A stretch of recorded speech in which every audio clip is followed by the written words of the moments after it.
If you don't like living here, then leave. My sister tossed those words at me while standing in my own living room as if she had the right to kick me out of my own home. And the worst part was that she had been living in my condo for weeks without paying a single dime.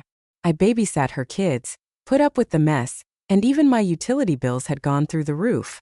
That night I didn't argue. I packed an overnight bag and went to a boutique hotel downtown, a place where I could breathe and move around without having to explain myself to anyone.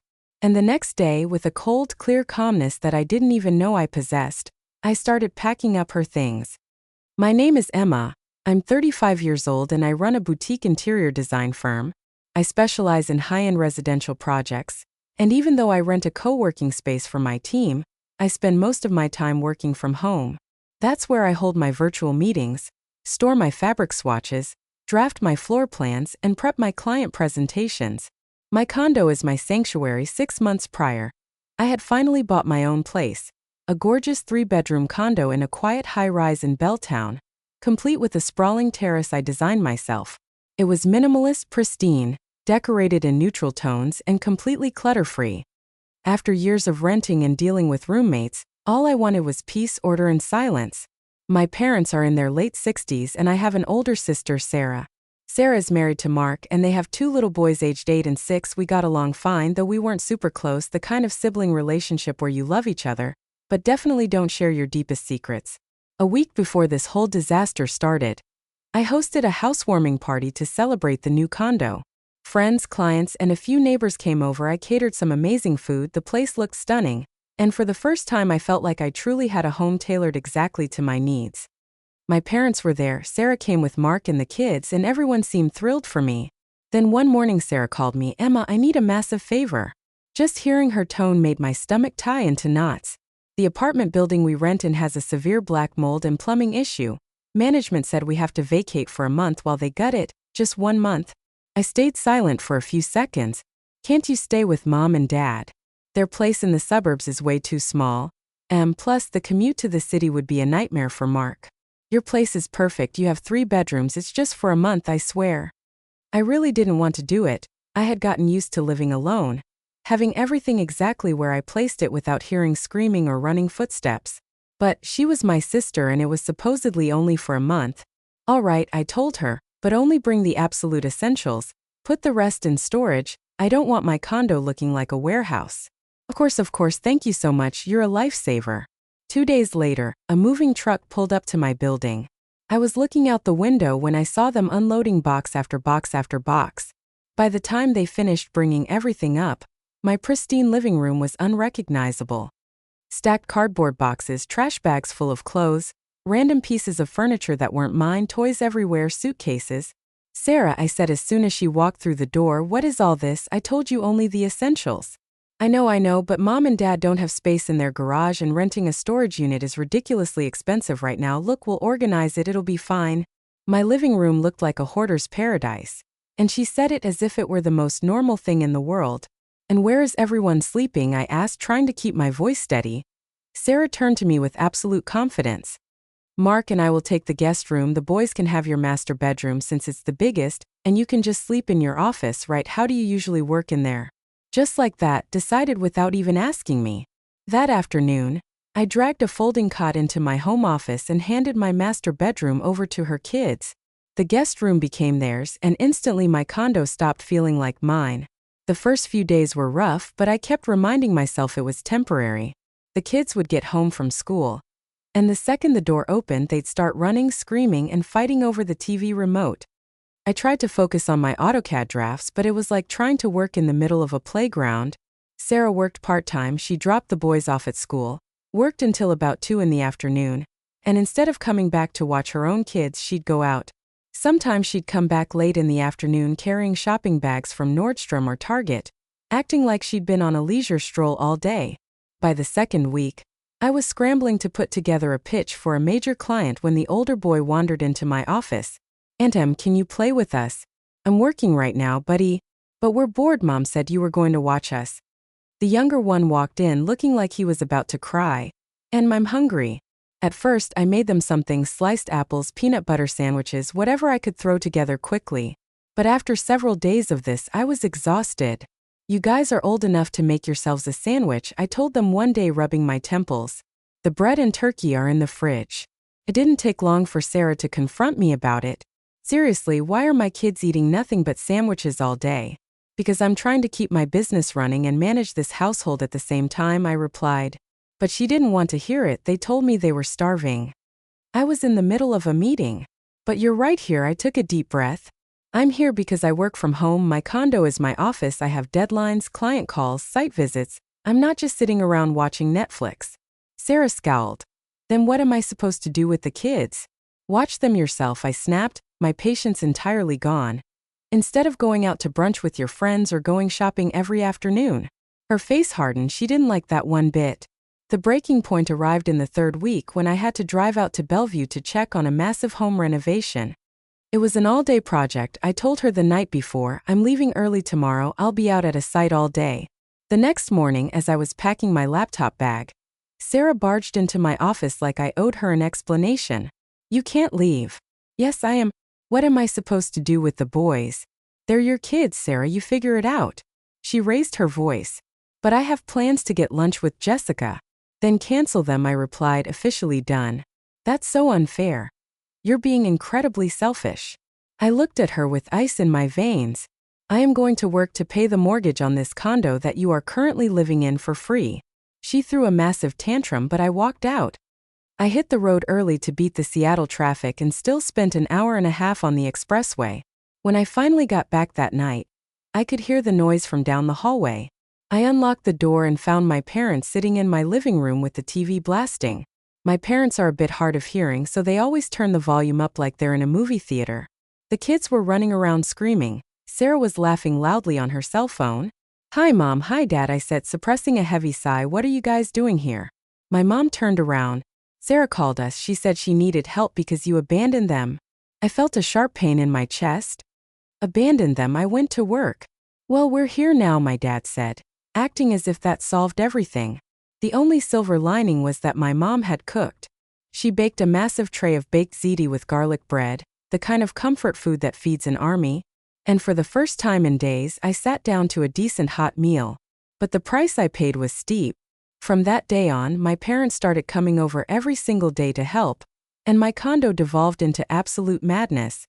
Every afternoon was the exact same: shouting, a blaring television, kids wrestling, Sarah chatting on the phone as if she were the only person in the room, and my parents yelling over the noise to talk to each other. I couldn't read a single email without feeling like my head was going to explode. During the fourth week, on a Saturday, I drove up to Kirkland to oversee a kitchen installation. I left before noon and didn't get back until after sunset. As soon as I parked and walked toward my building, I could hear music, overlapping voices, and laughter. I took the elevator up, unlocked my door, walked straight toward the glass doors of my terrace and looked out. I couldn't believe my eyes. They were throwing a full-blown barbecue on my terrace. There were about 15 people out there, distant relatives, people from their old building, random friends I didn't even recognize. There were coolers full of beer, a portable speaker blasting music, and paper plates scattered everywhere. They were using my expensive patio furniture and my grill. And to top it off, they had completely wiped out the groceries I had just bought the day before. I stood there paralyzed, just processing the audacity of it all. No one had asked for my permission, no one had even given me a heads up. I didn't want to make a scene in front of a crowd of strangers, so I stepped out with a tight, forced smile. Hey, I said, trying to act casual, everything okay? My dad raised a beer with a proud grin. Just hosting a little cookout to get everyone together, hope you don't mind. Of course I minded, but I wasn't going to detonate right there. No, I said, swallowing my rage, I see you guys found everything you needed. The party dragged on for hours. I locked myself in my office to try and work, but it was impossible. The bass from the speaker vibrated through the walls. Around midnight, my phone buzzed. It was a text from the night doorman that the HOA had received multiple noise complaints. By 1 a.m., the last guest finally trickled out. My parents were gathering their coats to drive back to the suburbs. Mom, Dad, I said, can you help me clean this up a bit? It's a disaster area. My mom looked at me exhausted. Oh, honey, I'm beat. It's been a long day. We really need to hit the road. And they left? Sarah locked herself in her bedroom with Mark and the kids. They didn't even poke their heads out. I stayed up for 2 hours picking up trash, empty beer bottles, greasy paper plates, half-eaten hot dogs, and cigarette butts. My beautiful terrace, the one I had meticulously designed to be an oasis, looked like a frat house courtyard. The next day, Sunday, my parents showed up again right around noon. "We're here to watch the boys," my mom announced. "Sarah has errands to run." I held up a hand. "Before that happens, I need to talk to all of you about yesterday." My dad looked instantly offended. "Oh, come on, Em, don't overreact, it was just a little get-together." In my home, I countered, and without asking me, "Do not ever do that again." My mom scoffed. "You're so dramatic, you need more people in your life, you're always so isolated, a little joy in socializing wouldn't kill you." I ground my teeth together. "I do not want parties hosted here, end of discussion." Just then, Sarah walked out of the hallway. "What's going on?" "I'm telling them not to throw any more parties in my condo," I replied. Sarah rolled her eyes. "And they were just hanging out, you are being so intense." "It's my condo, Sarah." And then I let out the question that had been eating at me. "And by the way, it's been almost a month, when are you guys moving back to your apartment?" Sarah went dead silent. Mark, who was walking out behind her, suddenly became intensely fascinated by his phone screen, acting like he couldn't hear a thing. Sarah mumbled, looking at the floor. "Well, the truth is we don't have that lease anymore." I felt like I had been punched in the gut. "What do you mean you don't have it?" "We let it go. Management said they were going to hike the rent after the mold remediation and it just wasn't worth it. We're looking for a new place." I stared at my sister, completely speechless. "And when were you planning on telling me this?" "I'm telling you right now." She took a breath, acting as if what she was saying was perfectly reasonable. "Look, if we just stay here for a few more months, it's not a big deal." My parents nodded along, totally enabling her. "Sarah," I said slowly, enunciating every syllable, "you told me 1 month." 1 month. She shrugged. "Things change, that's life." I turned around, marched into my office, grabbed my laptop, and dialed my phone. "David," I said when my friend, a real estate agent, answered. "I need you to pull the MLS listings for 2-bedroom rentals in Redmond or the surrounding area right now ASAP. "Give me 10 minutes, he said. I walked back out to the living room. Everyone was staring at me like I was the villain in a movie. "What are you doing?" Sarah demanded. Right then, my phone chimed with an email from David. I opened it, copied the links, and texted them to Sarah. "I just sent you a list of available units, start calling." Sarah's eyes went wide. "Emma, what is wrong with you? We're family." I stared her down. "It's not okay to lie to me so you can squat in my house. It's not okay to throw parties without my permission. And it's not okay to use me as free childcare while you go shopping." My parents shifted uncomfortably on the couch. My dad cleared his throat. "We'll just head home for today," he muttered. "You girls sort this out." They bolted, leaving the condo in a thick, heavy silence. Sarah and Mark locked themselves in the bedroom. I could hear them arguing through the drywall in hushed, panicked voices, as if they had suddenly realized life had consequences. A week later, my monthly statements came in. My electricity bill, which usually hovered around $90, was sitting at $280. The water bill had jumped from $40 to nearly $120. The gas bill had doubled. Even my high-speed internet had incurred overage charges from all their streaming. And the groceries were the absolute worst. I usually spend about $350 a month on food. This time my credit card statement showed I'd spent almost $1,300. And that didn't even include what they had devoured during the cookout. That night at the dinner table, I laid it all out. I went over the expenses. I said flatly, "If you guys aren't out of here by the first of the month, we're making a new arrangement." Sarah looked at me with her mouth full. "What arrangement?" "You are going to pay rent, and you are going to cover your share of the utilities and groceries." Mark let out a short laugh like I had just told a joke. Sarah practically choked on her water. "Rent? What do you mean rent? Are you out of your mind?" "That is what it costs to have 4 extra people living in my home," I replied smoothly. "If you stay, you are paying me $2,000 a month plus half the utilities and half the grocery bills." Mark's smile vanished. "We're not paying you rent, we're family." I nodded. "Perfect, then you have 2 weeks to pack up and get out, 2 weeks starting today." Sarah stood up so fast her chair scraped loudly against the floor. She stormed off to the bedroom. Mark followed right behind her, slamming the door. The next day, my parents came over absolutely furious.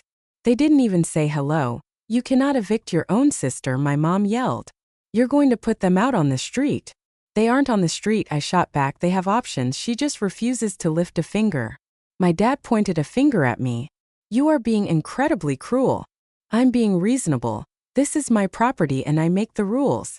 My mom clutched her pearls, deeply offended. We did not raise you to be this way. I looked her dead in the eye. You raised me to stand up for myself. And that is exactly what I'm doing. They left in a huff, absolutely certain I would cave and apologize, but I didn't.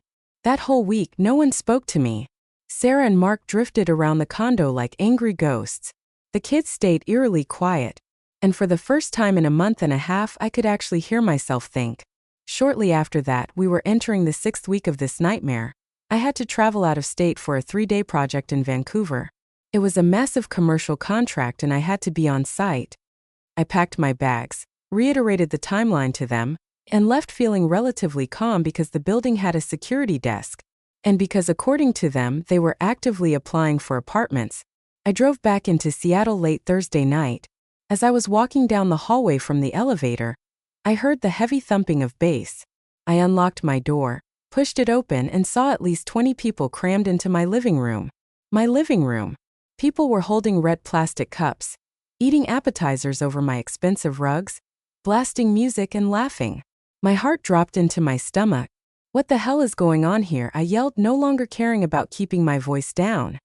Everyone get out right now. People stopped and stared at me. Sarah emerged from the crowd, her face flushed, looking entirely too tipsy. She stumbled a little bit as she walked over, giggling. Oh, chill out, don't start. I looked around, nobody was moving toward the door. This is my house, I said, projecting my voice. Get out now. Sarah tilted her chin up and with a slurred, mocking smile, she said the words that broke the camel's back. Well, if you don't like it, then leave. All the air left my lungs. Some random guy I didn't even know yelled from my velvet sofa. Yeah, take a walk, this is her place now. A few people laughed. Someone actually clapped, treating it like reality TV. I could have caused a massive scene, I could have called 911. But looking at a room full of drunk strangers in my home, I thought about the kids sleeping down the hall, the HOA board, and what could happen if things got violent. I didn't want my home turning into a crime scene. I tightened my grip on my purse. I didn't say another word. I turned around, walked out to my car and drove to a hotel downtown. I barely slept that night. Not because of the hotel bed, but because of the sheer humiliation. The feeling that I had been driven out of my own life. The next morning I drove back. The condo was empty and dead silent, but the wreckage was everywhere. Empty liquor bottles, spilled food, sticky stains on my custom upholstery, cigarette ash.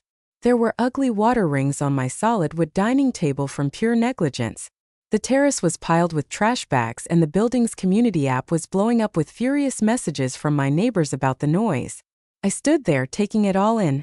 And without shedding a single tear, without raising my voice to an empty room, I made my decision. I started packing. I folded clothes, sorted toys, bagged up the kids' belongings, and shoved everything into their suitcases and cardboard boxes. I worked methodically, exactly the way I manage my design installations. I moved with a terrifying absolute calm. Around noon I heard keys rattling in the lock. Sarah walked in with the kids acting perfectly normal, probably coming back from grabbing lunch. She froze in her tracks when she saw the wall of luggage and taped-up boxes lined up by the front door. Emma, she said, her voice shaking, what are you doing? You can't kick us out, we have nowhere to go. I looked at her, keeping my voice dangerously low. You should have thought about that before you threw a frat party in my home and told me to leave. The boys looked scared. The younger one hid behind his brother. Sarah started bawling. Please, I'm so sorry, it won't happen again. My heart physically ached for those boys because none of this was their fault. But I also felt the solid, immovable boundary I should have set weeks ago. You're right, I told her, it won't happen again because you don't live here anymore. She kept crying, but it didn't work on me, not anymore. An hour later, my parents called. The second I answered, the screaming started. How dare you, my mother shrieked. I hung up. They called back 4 more times. I put my phone on Do Not Disturb. That entire week was enveloped in total silence. Sarah and Mark avoided eye contact with me. The kids stayed in their room. My parents didn't come over. And as harsh as it sounds, my condo finally felt like a place I could breathe in again. The following Wednesday, I had to drive up to Portland for another site check. I left before dawn to avoid the morning rush hour and spent the entire day dealing with contractors. I drove back in the dark, caught in highway construction traffic, and didn't unlock my door until almost 10 p.m. Truly empty. No boxes, no suitcases, no toys scattered on the floor, no dirty laundry, nothing. They had packed up and left while I was out of state. I walked through the living room feeling a strange mix of emotions. They didn't leave a note. They didn't say goodbye. They didn't leave a check to cover the damages or the groceries, but I didn't care. I didn't want their money. I just wanted my sanctuary back. I spent that entire weekend deep cleaning like I was restoring a historical monument. I scrubbed, mopped, reorganized, and rearranged. I moved the furniture exactly back to where it belonged. I bleached the bathrooms, scoured the kitchen, and power washed the terrace. It took me 2 full days, but by Sunday evening my condo was exactly the way it used to be. My peace had returned. For 2 straight months I didn't hear a word from any of them. Not Sarah, not Mark, not my parents. It was as if I had been erased from the family. First it stung, but then the weight lifted. I threw myself entirely into my business. I secured 2 massive residential contracts, hired a junior designer, and started touring commercial real estate to finally move my firm into a proper office space. Without the constant interruptions, my productivity doubled. My life fell perfectly into place. Then one Saturday morning there was a knock at my door. I checked the peephole. It was my mom standing there holding a glass baking dish. I unlocked the door. "Hi, Mom." "Hi, sweetie." She held out the dish. "I baked you an apple pie, your favorite." She also had 2 brown paper bags full of groceries from Trader Joe's. It was her unspoken way of admitting guilt, bringing food to make up for the food they had stolen without having to say the actual words. "What's going on?" I asked, letting her in. My mom sat down on the sofa looking around the pristine living room, as if she were seeing it for the very first time. "We came to apologize." I stood by the kitchen island waiting. "After they left your place, they moved in with us," she confessed, "and 2 weeks ago we kicked Sarah and Mark out of our house." That actually shocked me. "You kicked them out?" My mom nodded, looking 10 years older.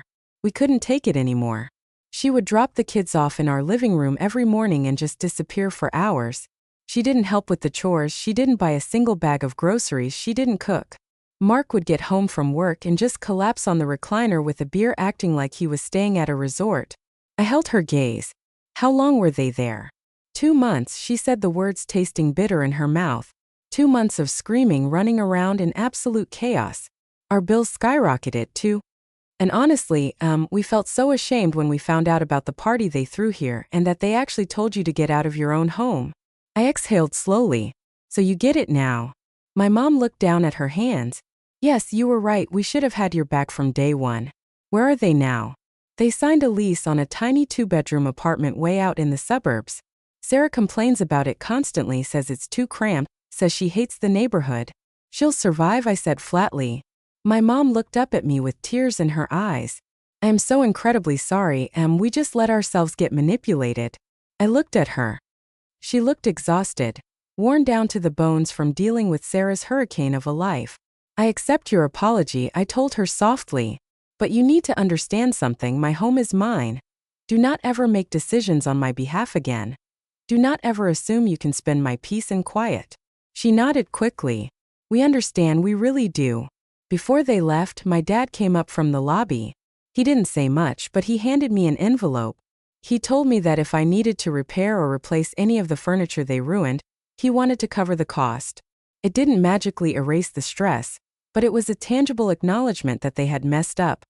We ended up talking for a while. He asked about my business, updated me on some extended family gossip. For the first time in months, it felt like a normal Sunday visit. When they finally got up to leave, my mom hugged me fiercely. "We missed you so much," she whispered. "I missed you too," I replied, and I meant it. After the door clicked shut, I sliced a piece of the warm apple pie and sat down in my spotless living room. The taste of the cinnamon and sugar transported me back to my childhood, to quiet Sunday afternoons, to the feeling of a home that was safe and orderly. I was genuinely happy to have my parents back in my life, but I was even happier that I had stood my ground. Over time we went back to having Sunday dinners together. My parents would drive into the city, we'd order takeout, drink wine, and talk. We never brought up Sarah.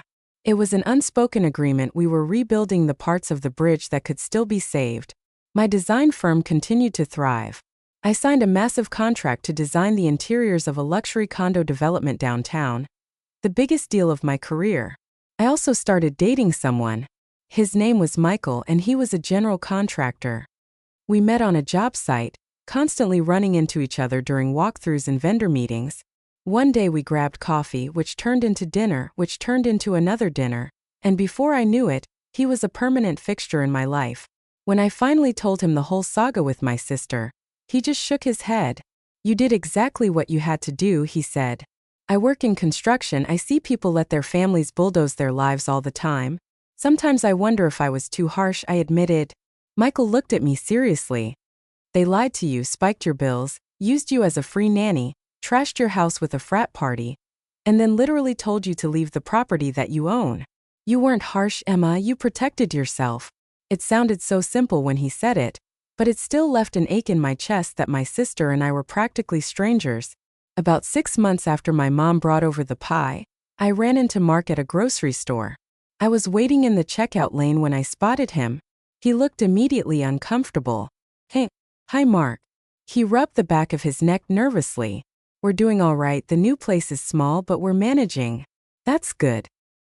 He went quiet for a second as if he was trying to scrape together some courage. "Look, I just wanted to say I know things got completely out of hand when we stayed with you." I didn't say anything, letting him sit in it. "It was messed up," he admitted. "I should have stepped up and put a stop to it. We totally took advantage of your generosity." It was the first genuinely accountable apology I had heard from their side of the fence. "I appreciate you saying that," I told him. Mark lowered his voice. "The boys ask about you all the time. They really miss you." That hit me harder than I wanted to admit. "I miss them too," I said honestly. Mark nodded. I hope someday we can all fix this." "Maybe," I replied. But deep down, I knew that bridge would stay burned until Sarah learned how to take responsibility for her own actions. A year went by. My business expanded. Michael and I got engaged. We even bought a little waterfront condo in Oregon, a quiet getaway for long weekends. Life was incredibly good. And then one Tuesday afternoon my mom called me. "Emma, Sarah and Mark are getting a divorce." I froze, holding my coffee cup. "What, why?" "I don't have all the details, but it's mainly over money. Mark couldn't take the credit card debt anymore, the constant spending, and Sarah always blaming everybody else for their problems. And Mark is taking primary custody of the boys. Sarah is moving on to her friend's couch." I felt a profound wave of sadness for my nephews, but absolutely zero surprise. Sarah had spent her entire adult life running away from consequences. She called us asking for help. My mom continued, letting out a long, shaky breath. She wanted to move back into her old bedroom, and we told her no. We learned our lesson the hard way. "Good for you, Mom." She's been calling every aunt and cousin we have, begging for a place to crash. Nobody is opening their doors. That didn't surprise me either. Notably, Sarah had not called me. Not because she was too proud, but because in her mind I was still the villain who had ruined her life. 6 months later, Michael and I got married at a beautiful lodge up in Lake Chelan. It was an intimate, elegant ceremony with about 50 of our closest friends and family. Everything was peaceful, warm, and entirely drama-free. My parents were there, and they looked genuinely happy. Sarah wasn't invited. My parents confided in me that she wouldn't have showed up anyway. During the reception, my dad pulled me aside toward the balcony overlooking the water. "I am so incredibly proud of you, he said, his eyes shining. "You built such a beautiful life for yourself. Thanks to..." His voice cracked just a fraction. "And I'm so sorry it took us so long to realize Sarah was just using people." I smiled at him gently. "You guys just wanted to be supportive parents." He shook his head. "That wasn't support, that was enabling." He was right. It has been 2 years since the day my life blew up in that living room. 2 years of carefully rebuilding my sanctuary. Just the other day, I was sitting on my sofa working on my laptop, while Michael was cooking dinner, when my phone buzzed on the coffee table. It was a text from my mom. "Sarah wore out her welcome at her friend's place. She's begging to come stay with us again." I texted back, "What did you tell her?" A few seconds later the reply popped up. "We told her absolutely not, we are way too old for that kind of chaos." I locked my screen, set the phone down, and looked around. My living room was pristine. The condo was quiet, filled only with the faint sound of jazz playing from the kitchen and the smell of roasting garlic. A lot of people think that setting strict boundaries with your family makes you a cold, heartless person. But I learned a lesson that almost cost me my sanity. You cannot save someone who has absolutely no desire to save themselves. And you cannot share your peace with someone who only views you as a resource to be drained. Sarah made her choices and she is living with them. I made mine. I chose to fiercely protect my home, my career, and my peace of mind without an ounce of guilt, without apologizing. Because at the end of the day, the only family worth bleeding for is the family that respects you. The ones who don't demand you set yourself on fire just to keep them warm. And looking toward the kitchen, I knew that was the exact kind of family I was finally building. Disclaimer: this video is created for the sole purpose of entertainment. All situations, characters, and stories in this video are fictional and are built entirely using artificial intelligence technology. We hope you have a relaxing time.